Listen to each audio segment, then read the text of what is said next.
Hi అండి.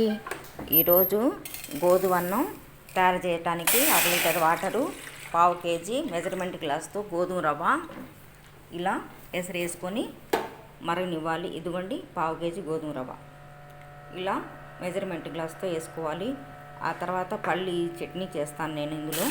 ఇదిగోండి 4 పచ్చిమిరపకాయలు దోరగా వేసుకొని 1 టీ గ్లాస్ మెజర్మెంట్ గ్లాస్తో శనగిత్తనాలు వేసుకోవాలి. 4 ఎల్లిపాయ రెబ్బలు, కొంత చింతపండు, వేయించుకున్న పచ్చిమిరపకాయలు ఇవన్నీ వేసుకొని మిక్సీ వేసుకొని పెట్టుకోవాలి.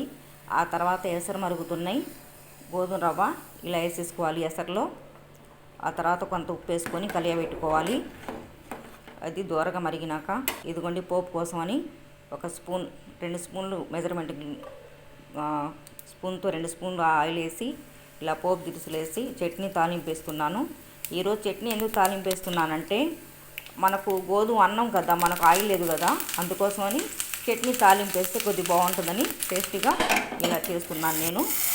ఇదిగోండి గోధుమ అన్నం రెడీ అయిపోయింది. ఎంత చక్కగాను బాగుంటుంది గోధుమ అన్నం. ఇది హార్ట్ పేషెంట్స్కి చాలా మంచిది, హెల్దీ ఫుడ్ ఇది. ప్రతిరోజు ఇలా గోధుమ అన్నం చేసుకొని తింటాం, లేకపోతే 2 రోజులకు ఒకసారి తింటాం. మార్చి ఒకరోజు జొన్న సంగటి, ఒకరోజు రాగి సంగటి, ఒకరోజు అవిసె గింజలు, ఒకరోజు అవి ఇలా మార్చి మనం టిఫిన్ చేసుకుంటే చాలా మంచిది.